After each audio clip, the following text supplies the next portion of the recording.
Oke, jadi hari ini saya bakal bincang-bincang bersama salah satu sosok yang dikenal kritis dan tidak takut menyuarakan hal-hal yang sering dianggap terlarang untuk dibahas. Dia adalah Kang Guru Gembul. Terima kasih banyak Kang sudah mau hadir di channel saya. Sebelumnya Wah, kita sebuah pernah, kehormatan, Kang. ya sebelumnya sempat kita atur jadwal untuk diskusi sama-sama kan, tapi karena satu dan lain hal akhirnya batal. Tapi akhirnya jadi juga hari ini. Jadi thank you so much sudah hadir di channel saya sekali lagi. Nah, kali ini kita akan bahas mengenai asal-usul agama, kenapa agama bisa beragam di setiap wilayah, apakah pertanyaan-pertanyaan soal iman itu tanda sesat, atau justru sebaliknya, menandakan bahwa kita itu sehat gitu. Dan yang tidak kalah penting, bagaimana membangun critical thinking di era banjirnya informasi di media sosial. Nah, mungkin hampir semua orang sudah tahu siapa itu Guru Gembul ya, jadi sepertinya saya tidak perlu jelaskan panjang lebar tentang beliau. Tapi gini kan, satu hal yang buat saya sedikit penasaran ya adalah sebutan Guru Gembulnya. Kenapa disebut Guru Gembul, Kang? Kalau mau dijelaskan, monggo. Kalau enggak juga nggak apa-apa. Sesederhana, gembul itu karakteristik yang menunjukkan postur tubuh saya. Oh, wow. Sesederhana itu ya. Ada Iya, makna filosofis di balik itu nggak sih? enggak. Semua makna filosofis itu adalah karangan manusia yang mencoba mencari makna. Oke, nah sekarang kita langsung masuk ke topik utama ya, karena saya pikir Kang Guru mungkin punya kesibukan lain yang harus dilakukan, jadi langsung saja ya. Saya masuk ke pertanyaan pertama. Menurut Guru Gembul, gimana sih proses awal lahirnya agama-agama zaman dulu? Apakah karena manusia butuh sesuatu yang spiritual atau semacam aturan sosial, atau jangan-jangan karena kepentingan politik gitu? Ketika Kang tadi menjelaskan kemungkinan bahwa apakah agama itu muncul dari kekuatan politik atau kebutuhan masyarakat terhadap sesuatu, ya, keduanya atau lebih dari itu adalah jawabannya. Di dunia ini sekarang kita mengenal ada sekitar 2.500 agama, dan tentu saja mereka satu sama lain berbeda-beda karakteristiknya, gagasannya, ide-idenya, dan termasuk keberagaman itu membuat kita tidak bisa mendefinisikan secara pasti apa yang dimaksud dengan agama. Bahkan istilah agama dalam bahasa Indonesia itu juga sebenarnya adalah istilah yang menyimpang, karena istilah agama itu diambil dari orang-orang Barat ketika dia menjajah Indonesia dan kemudian mengemukakan diksi baru, kosakata baru yang kemudian diserap dan diterima oleh masyarakat Indonesia. Katanya agama itu artinya adalah tidak goncang, tetapi Hmm. sebenarnya secara harfiah kalau misalkan kita merujuk pada bahasa-bahasa kuno, agama justru artinya adalah gelap total. Jadi gama itu artinya terang, terang benderang, cahaya, spektrum. A itu artinya tidak. Jadi agama itu tidak bercahaya sama sekali, gelap. Nah, ini kemudian juga sedang digodok, sedang didiskusikan tentang definisi ini pada sekelompok kecil masyarakat juga yang ada di bawah naungan Kementerian Kebudayaan Republik Indonesia sekarang. Tapi intinya ketika misalkan akan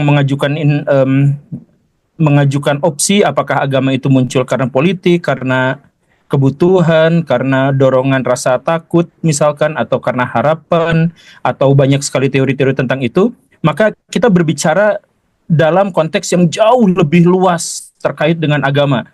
Ada agama yang lahir gara-gara kepentingan politik, ya bahasa yang paling disepakati bersama sehingga kita tidak usah berdebat adalah Anglikan misalkan.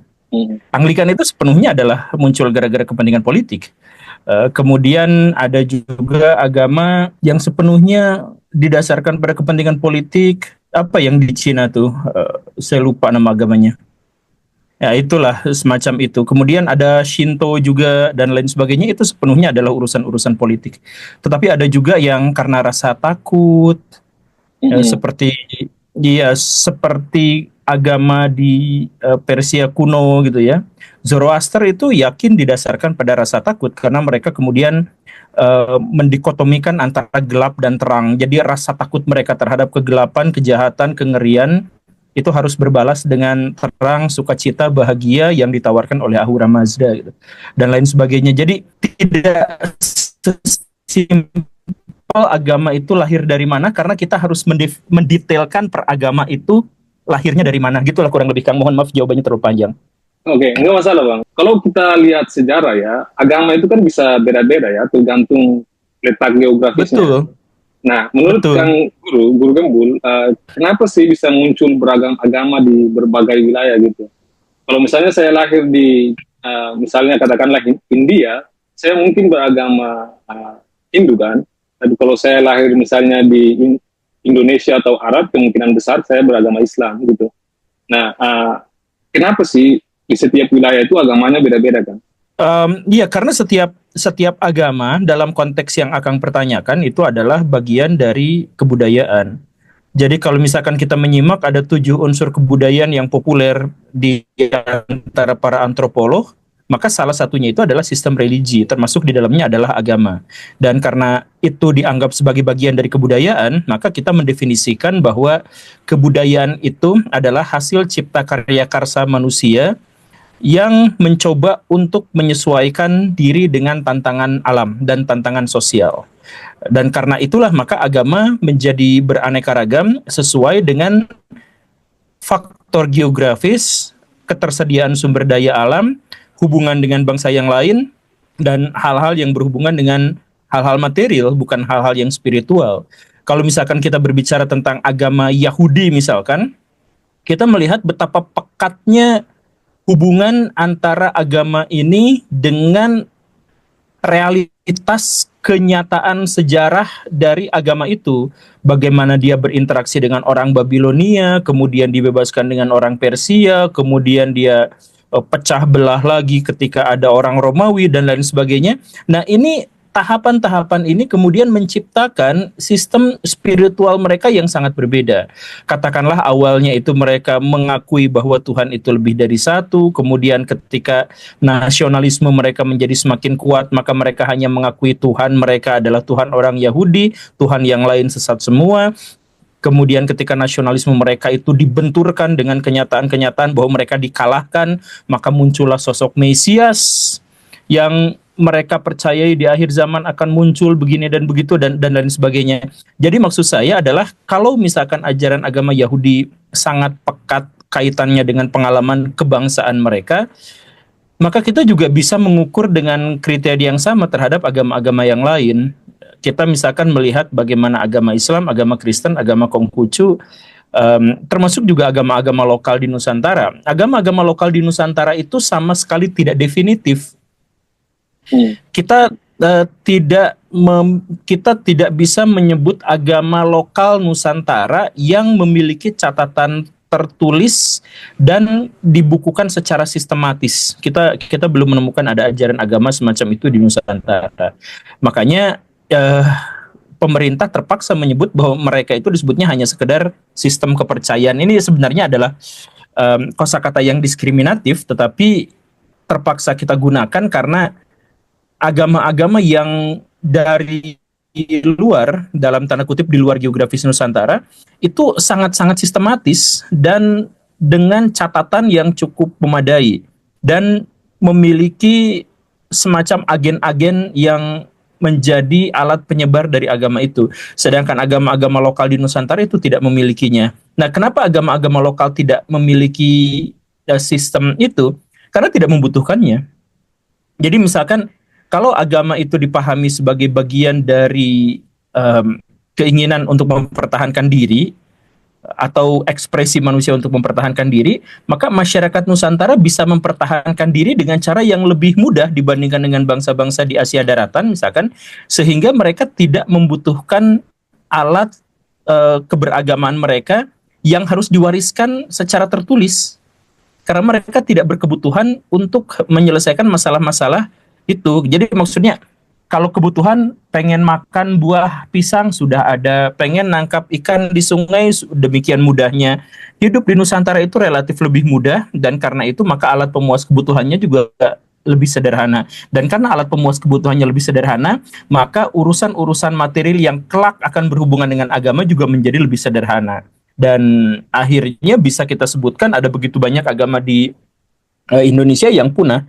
Tapi lagi-lagi urusannya adalah ada banyak sekali faktor yang tidak bisa kita sederhanakan dari mana asal usul agama itu gitu. Nah, ngomong-ngomong soal agen tadi kan, nah dalam konteks agama monoteisme atau agama Abrahami, kita tahu bahwa masing-masing punya nabi dan rasul kan. Yang buat saya penasaran sampai saat ini, kenapa rasul-rasul atau nabi-nabi itu selalu muncul di Timur Tengah gitu? Satu hal yang harus dikoreksi pertama adalah tidak semua agama-agama itu memiliki agen.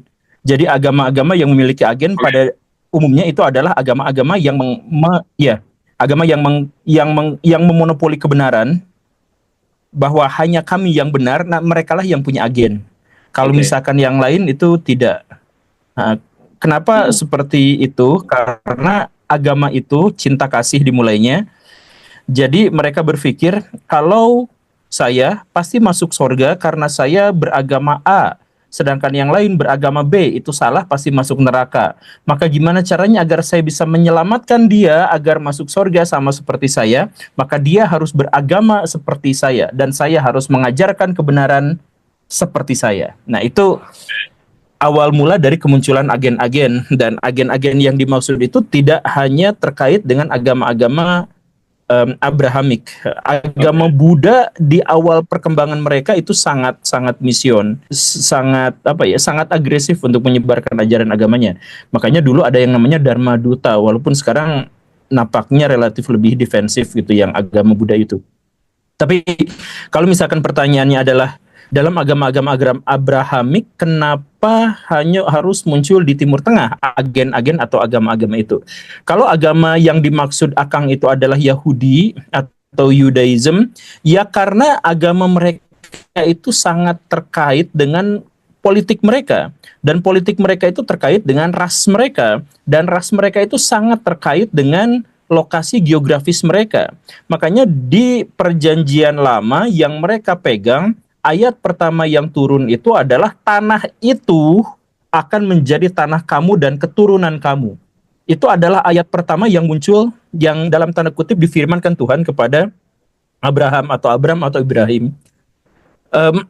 Jadi ini sepenuhnya sangat politis, sepenuhnya sangat.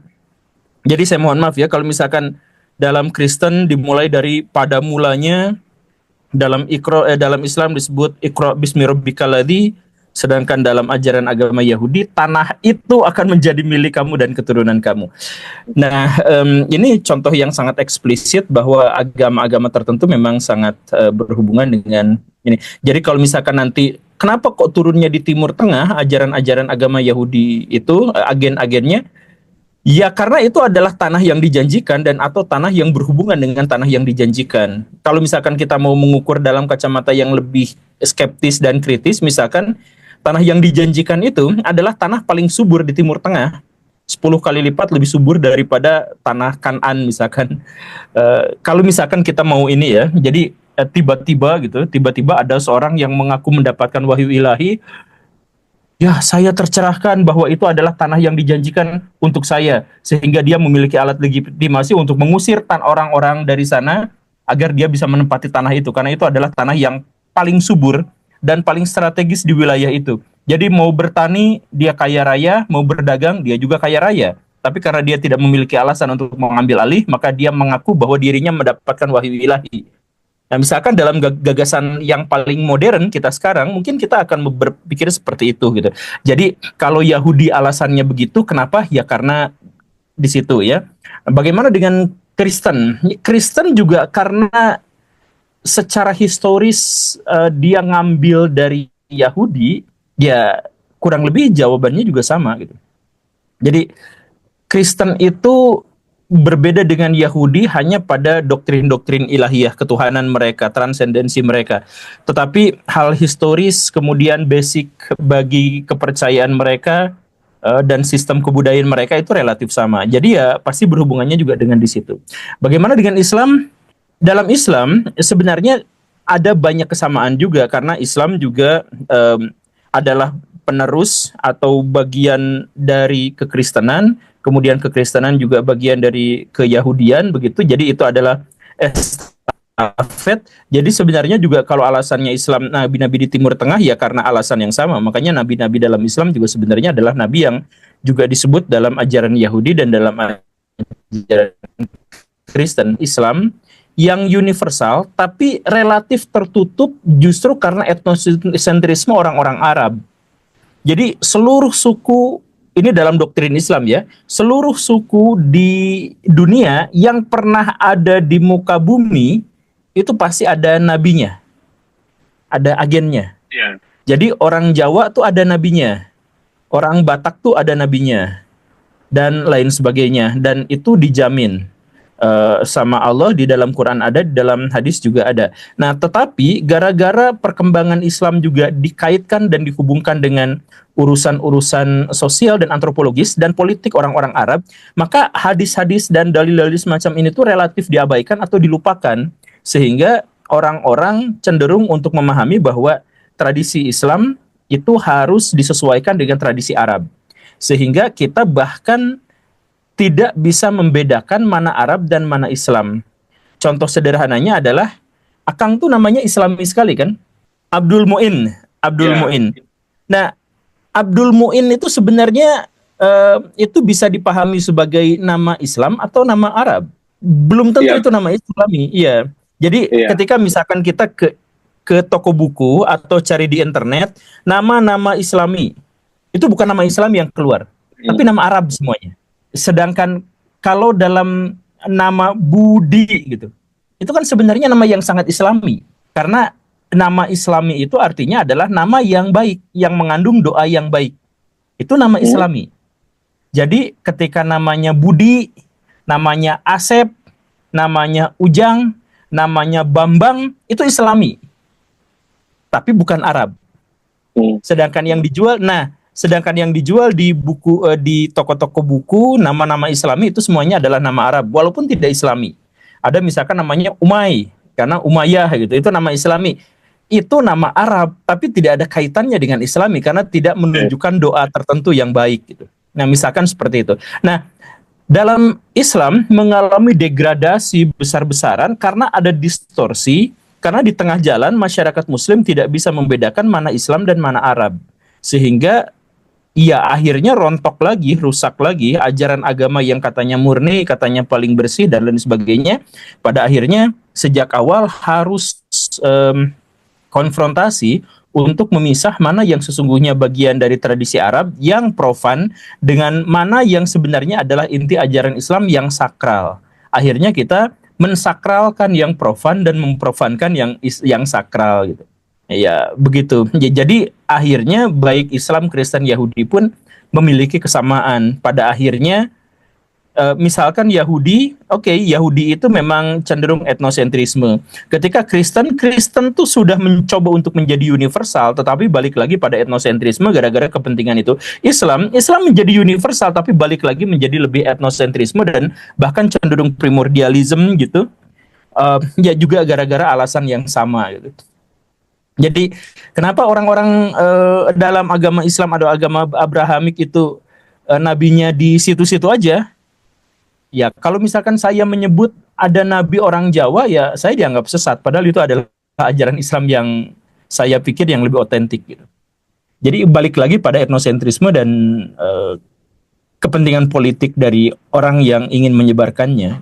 Oke, mengenai setiap daerah atau setiap wilayah itu punya agen atau katakanlah nabi masing-masing. Kenapa mereka tidak menyembah Tuhan yang sama sesuai doktrin yang ada kan? Misalnya Tuhan yang Esa. Ini juga harus dikoreksi sih Kang. Jadi kemarin saya berbincang dengan para aktivis penghayat kepercayaan di seluruh Indonesia. Jadi mereka itu orang yang tidak mau disebut Islam, tidak mau disebut Kristen, tidak mau disebut Hindu atau Buddha. Mereka hanya mau disebut sebagai percaya pada Tuhan yang Maha Esa. Jumlah mereka itu cukup banyak, signifikan, tapi kemudian digerus terus oleh kepentingan politik mayoritas masyarakat di Indonesia. Nah, ketika saya berdiskusi dengan mereka mengatakan bahwa Pancasila, sila pertama, ketuhanan yang Maha Esa, itu mereka yang mengusulkan loh. Karena mereka memang percaya pada Tuhan yang Maha Esa, walaupun tidak terikat pada agama-agama. Nah, ini yang unik. Setelah saya berdiskusi dengan mereka, saya menemukan fakta bahwa nama Tuhannya tuh beda-beda, nama agamanya tuh beda-beda, Tetapi seluruh agama dan Tuhan di Indonesia sejauh yang saya diskusikan kemarin, itu semuanya mereka sepakat bahwa Tuhan itu esa dan ada. Tidak ada ateisme dalam kebudayaan paling tradisional sekalipun di Indonesia. Sejauh yang saya ketahui dari diskusi dengan para aktivis itu. Tidak ada satupun di antara mereka yang menolak keberadaan Tuhan, tidak ada satupun di antara mereka yang menolak bahwa Tuhan itu tunggal. Makanya mereka bersikeras, saya bisa disebut agama apa aja, tapi kami akan mendefinisikan diri sebagai percaya kepada Tuhan yang Maha Esa. Jadi Tuhannya Esa. Nah, ketika kita masuk kepada sesuatu yang lebih esensial dari sekedar diksi, yaitu Tuhan yang Maha Esa, nama Allah dalam tradisi Arab, ketika diterjemahkan ke dalam bahasa Indonesia, itu adalah Tuhan yang Maha Esa. Satu-satunya Tuhan, Al-Ilah itu kan satu-satunya Tuhan. Ketika misalkan kita menggunakan Sang Hyang Widi Wase misalkan, maka itu juga sebenarnya bersinonim dengan Tuhan yang Maha Esa. Kemudian saya menemukan misalkan ada ajaran agama lain yang juga menyebut Tuhan mereka dengan istilah yang lain-lain, yang macam-macam, tapi tetap ujung-ujungnya itu adalah tentang Tuhan yang Maha Esa. Yang sering menghasilkan kesalahpahaman di antara kita itu adalah bahwa cara ritualnya yang berbeda, atau misalkan simbol-simbol yang kita gunakan yang berbeda. Jadi misalkan ada masyarakat tertentu yang memuja pohon. Nah itu dianggapnya menyembah pohon.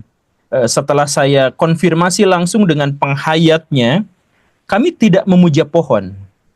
Bahkan kami lebih Islami daripada orang-orang Islam. Tapi mereka bukan Islam. Nah, kenapa Anda lebih Islami daripada orang Islam? Mereka kemudian menjelaskan seperti ini. Saya menyembah pohon bukan karena menyembah pohon, tapi saya menyembah siapa yang menciptakan pohon. Cuman gara-gara saya tidak bisa menalar dan mengetahui tentang Tuhan yang menciptakan pohon, maka saya menggunakan pohon sebagai perantara. Tapi satu yang jelas, pohon itu dibuat sama Tuhan. Sedangkan orang Islam menyembah katanya kepada Tuhan menggunakan perantara Ka'bah, padahal Ka'bah buatan manusia. Kami menyembah Tuhan dengan menghadap pohon yang ciptaan Tuhan, sedangkan orang Islam menyembah Tuhan dengan perantaran menghadap kiblat yang buatan manusia. Maka siapa yang lebih Islami? Mereka bertanya seperti itu secara retoris. Saya tidak mau membenturkan ajaran agama-agama, maksud saya adalah di Nusantara sendiri pun nampaknya walaupun ajaran agamanya berbeda, ritualnya berbeda, kemudian tradisi-tradisi yang melingkupinya juga berbeda, tetapi konsepsi bahwa Tuhan itu ada dan Tuhan itu esa, itu adalah satu hal yang umum dan disepakati bersama. Maka kalau dengan cocokologi paling sederhana bahwa jangan-jangan di Indonesia setiap daerah itu punya nabi yang berasal dari Tuhan yang sama, kayaknya iya. Karena Tuhannya tetap esa dan tidak ada satupun di antara mereka yang menolak entitas supranatural yang kuat, yang besar, yang menjadi pusat dari segalanya. Itu mereka bersepakat atas hal itu. Yang berbeda hanya bahasanya saja. Ya, menarik. Maksud saya gini, Kang Guru. Kan kalau kita lihat di India kan, mereka mengenal banyak Tuhan kan. Maksud saya dalam konteks ini, kalau misalnya semua negara misalnya itu punya nabi masing-masing yang menyampaikan ajaran dari Tuhan yang esa, kenapa di beberapa negara itu justru lebih percaya pada banyak Tuhan ketimbang satu Tuhan gitu? Oh, kenapa di wilayah yang lain lebih banyak yang percaya pada Tuhan itu banyak daripada Tuhan gitu. itu esa? Iya. Oke. Jadi agama yang paling awal itu adalah agama roh. Jadi agama yang bisa kita identifikasi yang paling awal, paling tua itu adalah agama yang memuja roh. Jadi orang-orang kuno itu berpikir, kalau misalkan saya bisa menggerakkan tubuh saya, dan setelah mati saya tidak bisa menggerakkan tubuh saya tidak bergerak, saya tidak bernapas, saya tidak berkesadaran, tidak melihat dan mendengar, lalu yang selama saya hidup bisa menggerakkan ini itu apa? Maka mereka kemudian menjelaskan bahwa di balik tubuh material kita tuh ada sesuatu yang imaterial, yang kemudian disebut sebagai roh. Nah, awal mula konsepsi Tuhan itu dari roh itu. Ketika roh-rohnya berkumpul, lalu siapa rajanya roh? Maka raja roh itu kemudian jadi dewa, jadi apa yang ujung-ujungnya itu adalah menjadi Tuhan. Nah, kepercayaan itu tidak pernah hilang dari ajaran agama apapun di seluruh dunia sampai sekarang. Jadi kalau misalkan tadi ada yang mengatakan, kan di dunia ini ada yang menyebut Tuhan itu banyak. Ya maksudnya rohnya banyak. Dan roh-rohnya itu belum diklasifikasikan dalam bentuk strata-strata yang ketat. Jadi masih ada dewa langit, dewa bumi, dan lain-lain sebagainya. Dewa-dewa itu mereka masih percaya semuanya, tapi belum sampai pada hierarki yang puncak. Gitu. Sedangkan agama yang monoteis, itu mereka juga percaya ada malaikat yang menguasai bumi, ada malaikat yang menguasai sungai, ada malaikat yang menguasai apa. Tapi itu sebenarnya hanya hanya pembantu-pembantu, ada di bawah hierarki, dan puncaknya adalah Tuhan. Nah, jadi sebenarnya kalau dalam pembahasannya begini, perspektif kita seperti ini, sebenarnya mereka juga sama. Mereka percaya pada hal yang spiritual, yang entah disebutnya Tuhan, disebutnya roh atau nyawa atau kesadaran atau ya hal-hal yang semacam itu. Ya, kemudian mereka ciptakan hierarki, ada yang hierarkinya pada akhirnya memuja pada Tuhan yang satu, ada yang membiarkan hierarki itu tetap terbuka dan akhirnya dewanya juga jadi banyak gitu, atau Tuhannya juga jadi banyak. Ya itu hanya urusan antropologi saja dalam menerjemahkan sistem kepercayaan mereka.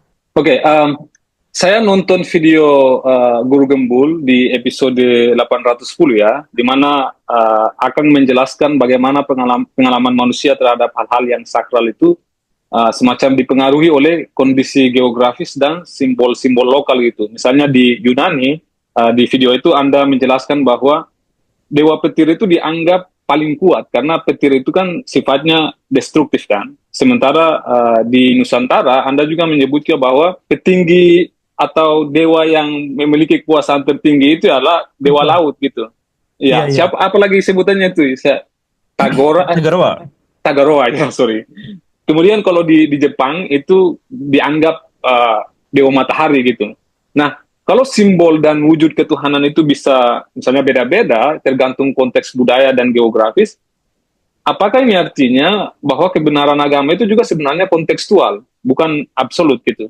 Iya, tentu saja.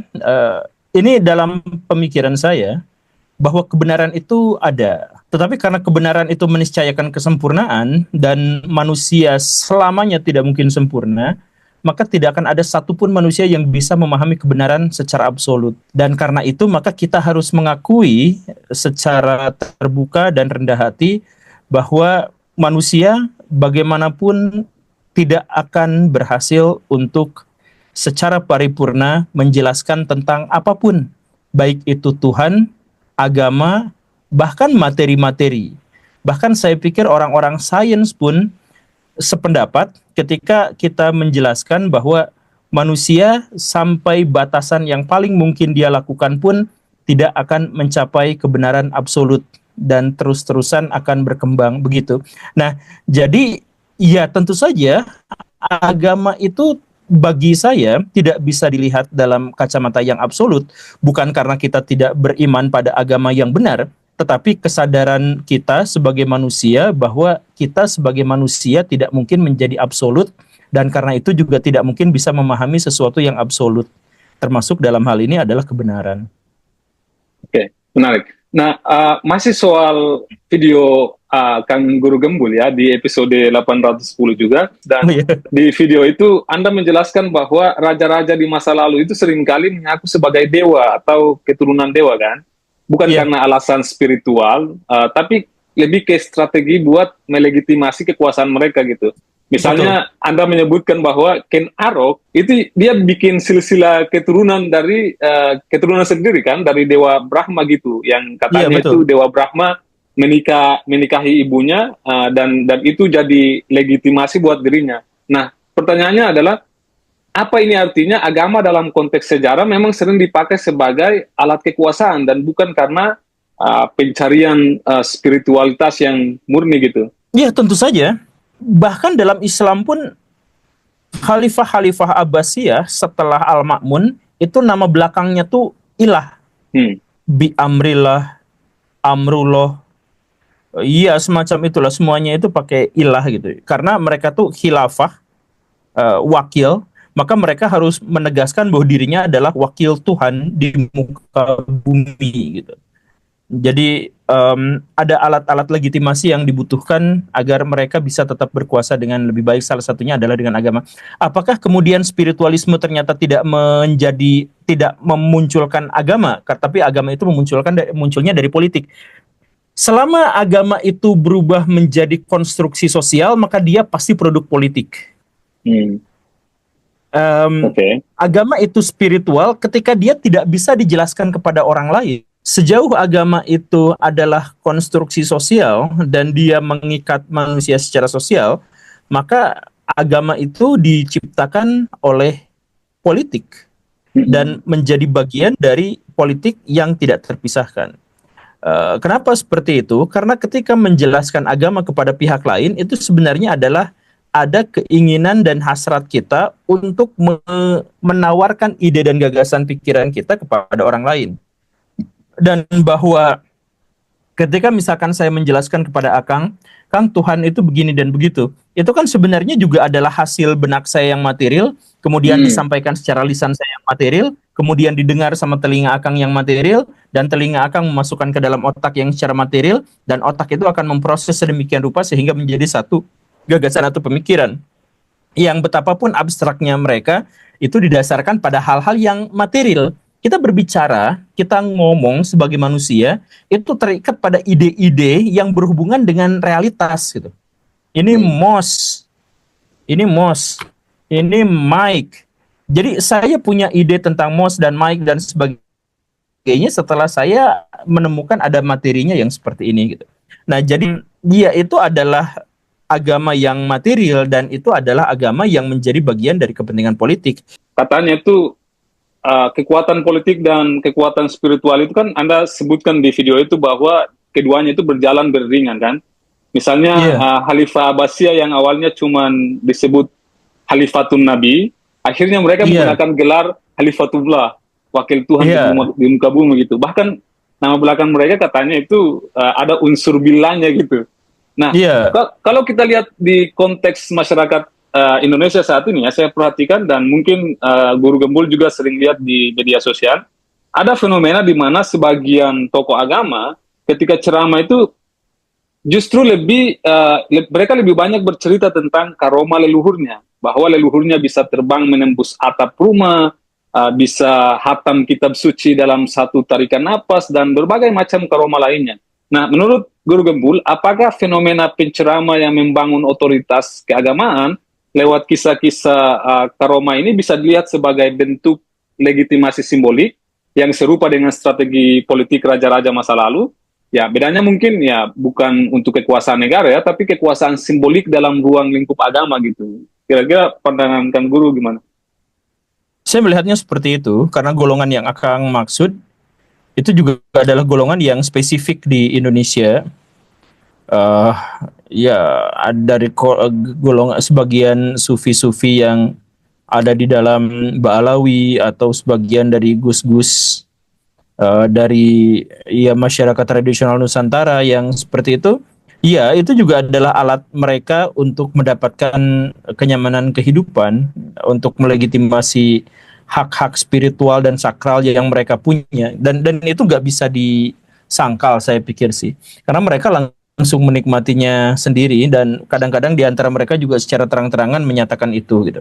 Nah, ini memang benar menjadi salah satu contoh yang tegas bahwa ajaran agama tuh memang dalam sepanjang sejarahnya seringkali digunakan untuk kepentingan duniawi dan material.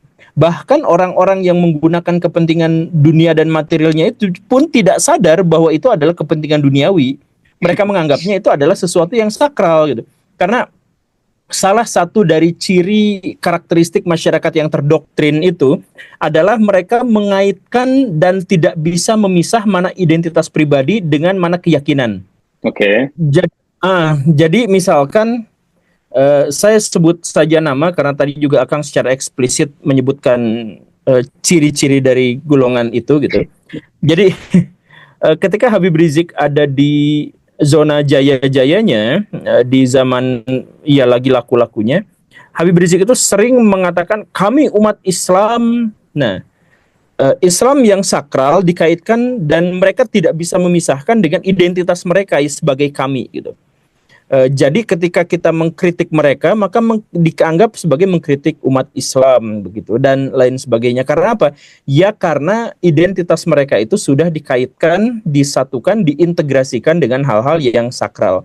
Itu adalah ciri dari tradisi masyarakat beragama di abad pertengahan, termasuk juga di Indonesia. Itu karakteristiknya memang seperti itu.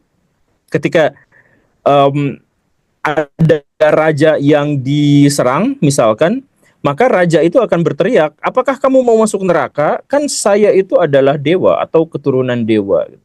Dan luar biasanya Kang, jangan hujat cara beragama seperti ini, karena inilah yang akhirnya menjadi alat yang paling efektif untuk bisa membangun peradaban di masa lampau ya.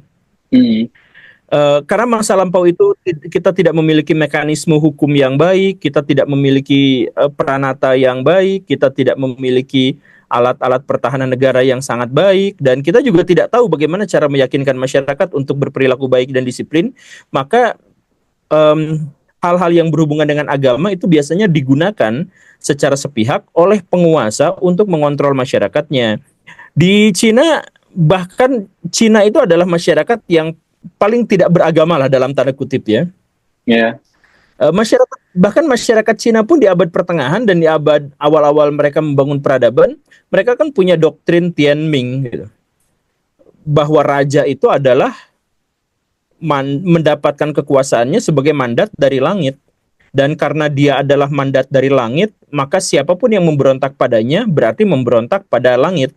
Langit dalam definisi ini adalah sama seperti Tuhan dalam definisi Islam gitu.